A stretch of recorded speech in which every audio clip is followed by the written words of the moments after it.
And we're live. Good morning, everybody. Morning. I've got Anarchy's in the chat. I see Dave. Maul's there. Love you, Maul. Good morning. Krista's with us. Good morning, sunshine. Oh, and let's see. Looks like we've got one on Periscope. You're still holding on. Good for you. How you doing this morning, Cameroon? I'm all right. We're running a little bit behind this morning. Cameron just called me a little bit ago, and I was still asleep. Whoops. Hey, there's Rod. Yes, sunshine. I'm an eternal optimist, Rod. I'm an optimist in that I always believe that it could be worse. So, what are we talking about today, Cameron? Oh, censorship. No total wins today. Just how creepy it is that the exact thing that the left is so afraid of, that corporations are going to become so powerful they can actually supersede government authority.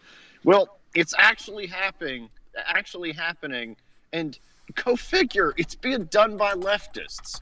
Who'd have thunk?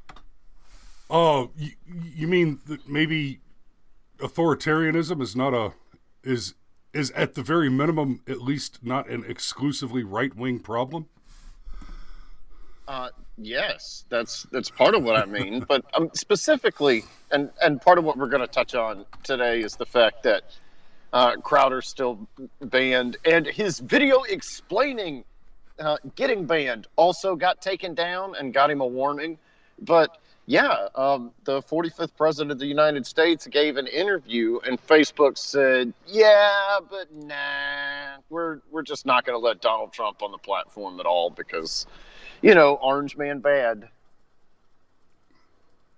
Yeah, and okay, and to be very clear, the whole thing with Trump's interview being taken down, it's with his daughter-in-law. Yes. And so they did an interview and put it out on Facebook.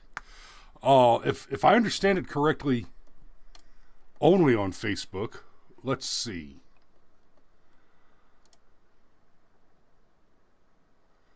Oh,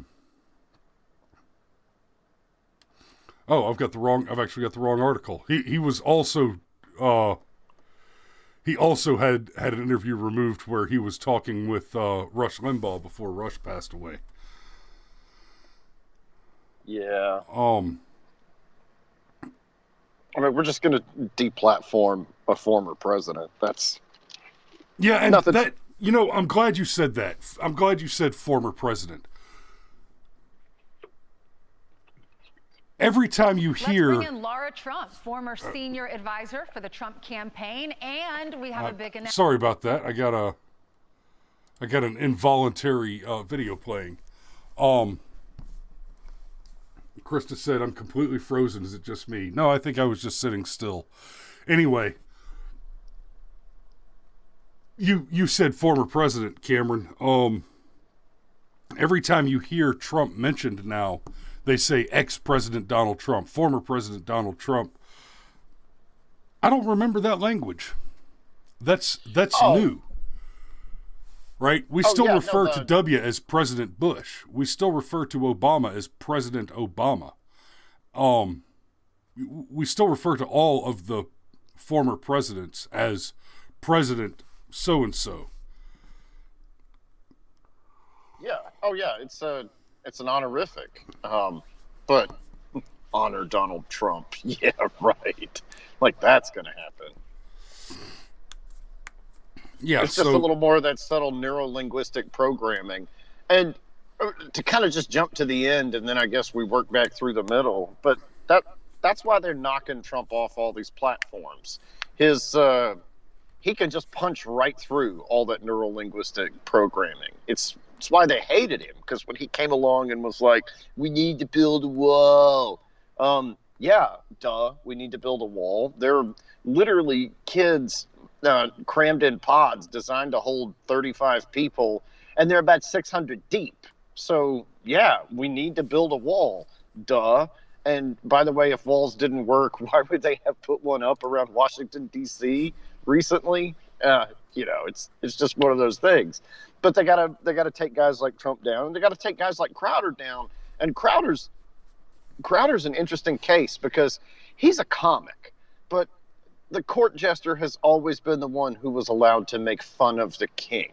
Yes, the jester is beneath contempt. And the thing about Crowder, though, is he brings receipts, and when he makes mistakes, he owns up to them immediately. So he's actually got a high degree of credibility. So, when he sent his people out to go film locations in Nevada that had funny addresses with regard to voting, he didn't allege anything. He didn't break any of YouTube's rules at all. But because he was bringing receipts to be able to say, hey, this just looks funny. This looks like this frog might have had an erection. It got him whacked for a week. And so, yeah, that's the world we live in. The very thing the lefties have been afraid of forever has come to pass, and they're the ones who ushered it in. Go figure. Anarchy just said the battle for the mind of North America will be fought in the video arena, the Videodrome. Oh, I like that, the Videodrome. I'm gonna write that down, Anarchy. We might have to borrow that from you. We've got some stuff coming down the pipe. I'm going out on a site survey in just a little while, well, basically as soon as I get off the show this morning. And Cameron, you're talking about how Crowder brings receipts. Let's be clear about this too. The video that got Crowder axed was not the one where he sent people out to absolutely prove that votes were cast from addresses which are illegitimate. As in, it's not that the person who voted doesn't live at the address. The receipts he brought was the address that was used for some people to vote. There's not a residence there. Like some of these addresses were the underside of overpasses. Most of them were just empty lots. Many of them were in very nice neighborhoods, and it would be like the voters' registration was at 1753, and he'd go out there, his guy would go out there with today's newspaper and show you, here's 1751 and here's 1755. There's not a house between them. So yeah, that the video but that's the one that you would have expected that caused some uproar. But instead, in that video, they got one wrong. They made a mistake on one of the addresses. The address was at something, or they said the address was at something east something or other street. And then they were told, no, it was at something or other west something or other street. And when Crowder brought receipts, the receipts he brought were, the voter rolls that they originally printed did have it as east. And we have the archive copy of the website, and we have the current copy of the website, and can see clearly that the address was changed in the system the night after that video was released. And he goes into the weeds on the details there, and it's stuff like the system where that correction was made is only updated on Mondays, but in this one case it was updated in the middle of the night on a Tuesday. And he's got the receipts. No, somebody went in and manually corrected that address and changed the east designation to a west designation in the middle of the night on a Tuesday. And so they went out to the new address, the corrected address, the west. And when they get there, and it was still bogus. Right, and that address, the new one happens to be an apartment building. So they go in and they talk to the people in the apartment building. Now let's back up just a little bit more before I finish the rest of that. The person in question is an ex-Hillary staffer who is missing. Who has been missing. Nobody's heard from her since before the election. Right? So this is a staffer.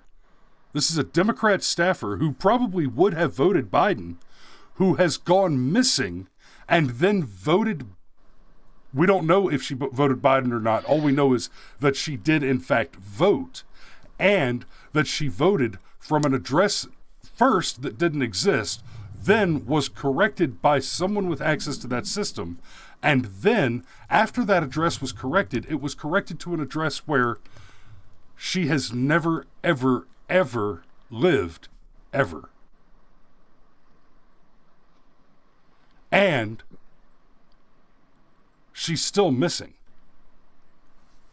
Well, and what YouTube did is they, boy, you want to talk about the difference between the letter of the law and the spirit of the law. YouTube's new policies state that you cannot spread false information about voting. That's one of their big no's. You're not allowed to do. And so what they whacked him on is they said that he spread false information about voting, even though it wasn't even his mistake, technically. And even though once he realized the mistake had been made, he corrected it on air, and they still whacked him for it, for supposedly spreading false information about voting.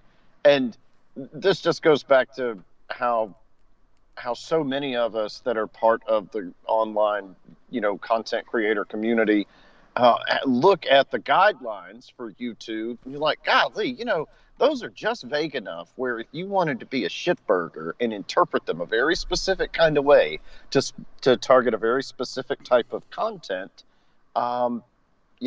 we could just use them against you and screw you. Yeah, exactly. And then, yes. And let's bounce back over to Trump for a minute. Just a second. Rose Scrimshaw has joined us. She says good morning to both of us. Good morning, Rose. Thanks for tuning in. Let me pull up this article. So Fox News has an article about the Laura Trump Donald interview, and specifically here, a group of Trump officials were sent an email from a Facebook employee warning that, and this is terrifying, any content posted on Facebook and Instagram, quote, in the voice of the president, is not currently allowed on our platforms, including new posts with President Trump speaking, and warned that, quote, it will be removed if posted, resulting in additional limitations on the accounts that posted it. Well, at least they called him the president instead of the former president. I guess you got that.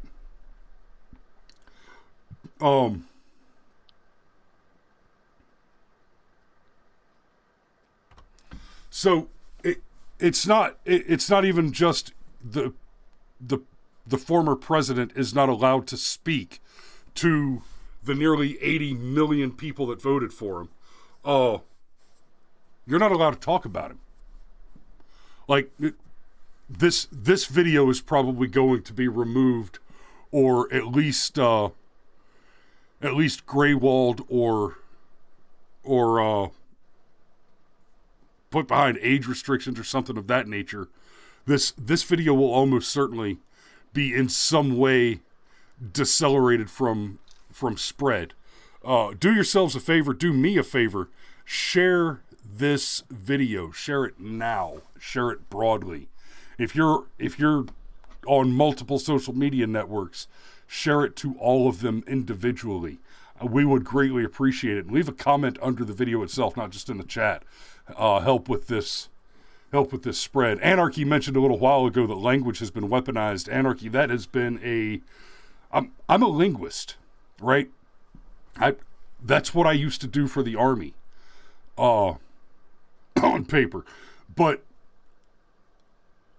the weaponization, the abuse, the mutilation of our sacred mother tongue, of our glorious language, and yes, I speak several languages, and I have a very, very high opinion of the English language as compared to other languages.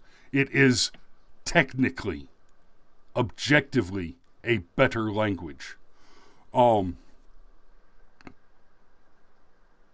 we've talked often on this show about the abuse of the language, about using different phrases, about things like Russell conjugation, which is kind of lesser, kind of diluted version of neurolinguistic programming, neurolinguistic abuse, where you use certain phrases, you change one word in a phrase to change the emotional color of that phrase.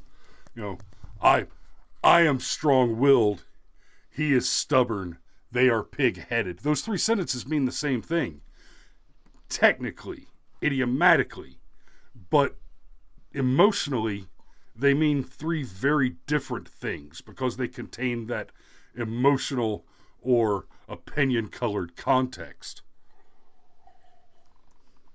It's one of the reasons I'm so adamant about using the phrase foreign hostile invaders instead of the phrase undocumented workers. One, because I have an interest in the truth, and two, because undocumented workers almost means the same thing as hostile foreign invaders. But and that's something else too.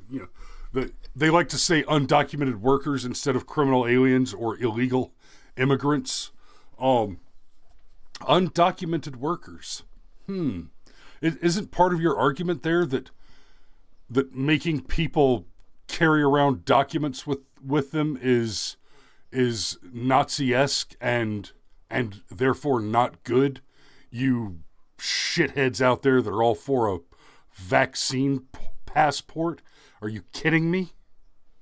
Wouldn't it be the ultimate irony if you had to show your vaccine passport to be able to vote?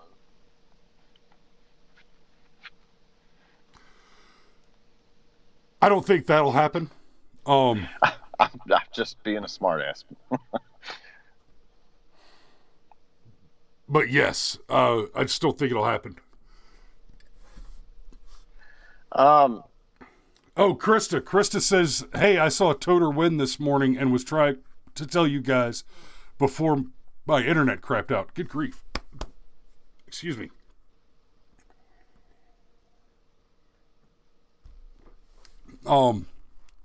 Okay, Krista says, an appeals court sided with a professor who refused to refer to a biological male as a woman, and in the past week, a couple of states passed related laws about sports.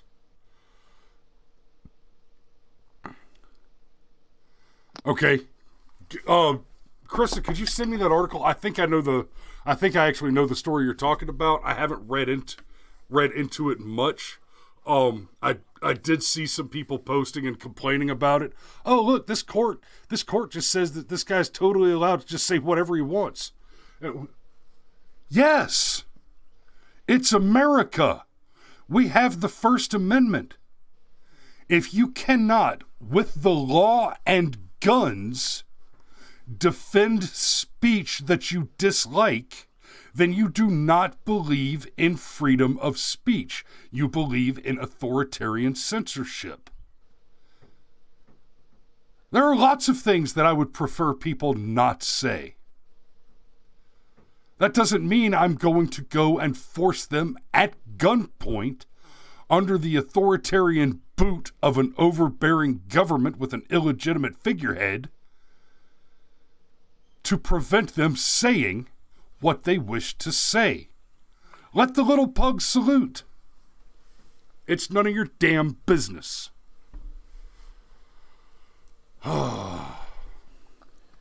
Yeah. But make no mistake, just the conversation that we're having now, and even the thing that Krista's referencing with regard to the whole transgender issue. How long before that's one of those topics that can get you booted? Like, we've already got the Undersecretary of Health basically suggesting that, oh no, if a kid says they want to transition at 8 years old, they should be allowed to, and we don't even have to have the parents involved. And we know, like, we can medically prove that if you screw around with puberty, you can permanently damage the child. Like, not just be it infertile, Like, you can get to the point of not even being able to achieve orgasm. Like, we can seriously screw kids up. Yeah, by as in doing this. permanently for the remainder of your natural life, unable to achieve climax. Yes. Yeah. So, but then there's the other side of it, where guys like you and I are bigots and transphobes, and the thing that I guess frightens me specifically is these are the charges that were leveled against Donald Trump for years, that he was all these terrible things, that he was the bigot and the homophobe and the racist and all the evil things in our society. Well, how long before that broad brush gets even broader? Well, we'll just ban all the racists, and we'll just ban all the transphobes, and then it's totally cool to take 9-year-olds and give them puberty blockers and don't even have to tell the parents. Because I got to tell you, you tell any one of my children they are the gender that they are not for any reason whatsoever, you and I are going to have a very serious problem. And then if you do some shit where you do medical procedures to my child and cut me out of the loop, now we're going to have even bigger problems. Real quick, guys, while Cameron was talking, I did a little digging, and guess what I found? Laura Trump has put the interview that was removed from Facebook up on Rumble, so I'm posting it now to the Brushfire Mind fan club's page on Facebook so that you can find it more easily. So, bam, posted. There's the link. Y'all can go and check that out. And while you're over at Rumble to watch this interview, make sure you go ahead and find us on Rumble and give us a subscribe or a follow or whatever they call it over there.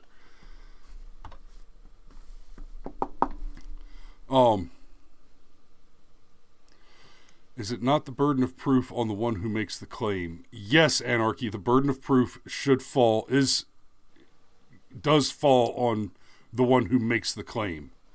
Like if I accused Cameron of murdering my cat, for example, and he says I didn't do it,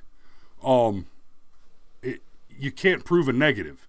It would be absolutely insane for the standard of justice to be that he then had to prove that he didn't kill the cat.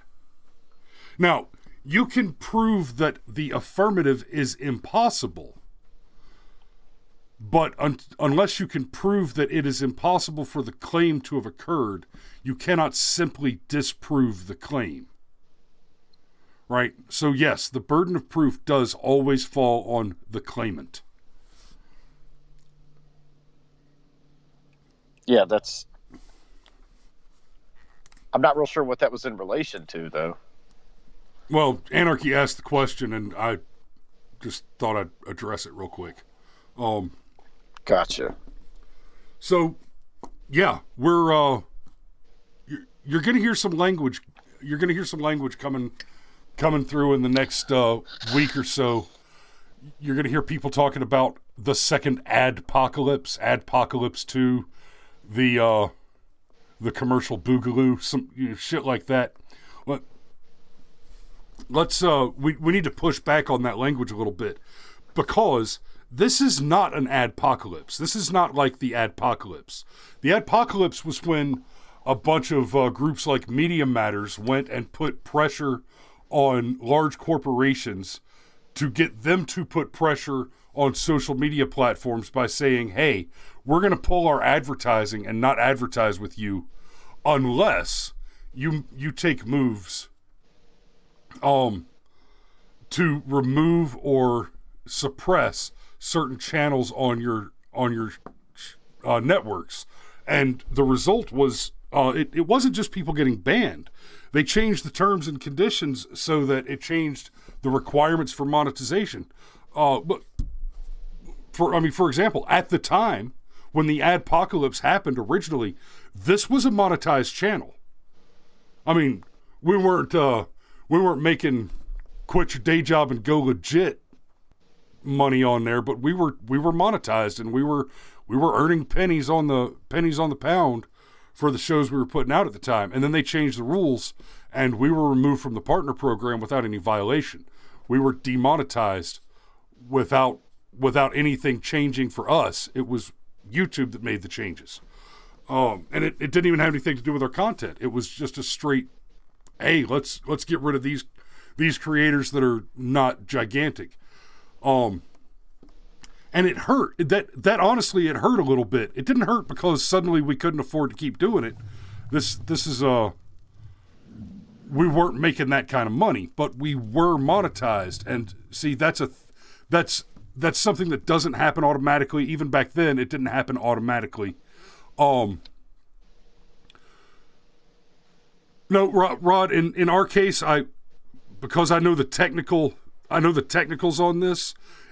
For us, it wasn't the content. It had to do with certain other analytics.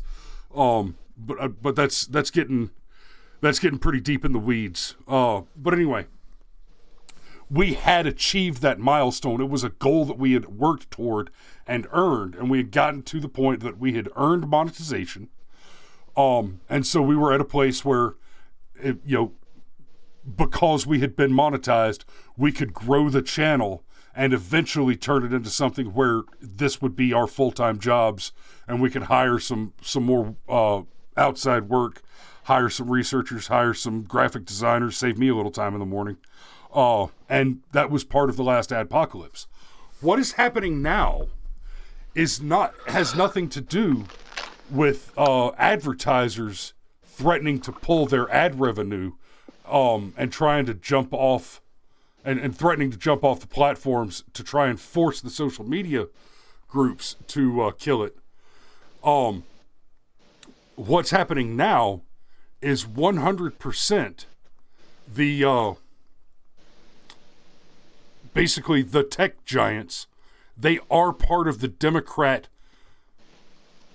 amphibian mechanism. And as such, they're actively working to suppress conservative voices. Right? So we just learned that you are no longer allowed to host the voice of the former president. It will not be long before you are not allowed to quote the former president. And shortly after that, it will be that you are not allowed to say things which are not accepted by the orthodoxy. So, to all you shitburger hippies out there that threw up your peace signs and fought the man, I just want you are the man.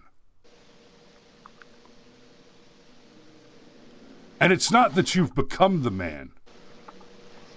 You always were. Go ahead, Cameron. Did you have something else? Nope, that's I think that's me this morning, buddy. Gotta go make the donuts. Yep, I'm about to get on down the road and go do that site survey so we can start doing some new content. Thanks for tuning in, guys. Good to see you this morning. We love you. Y'all be safe out there, and we will see you tomorrow.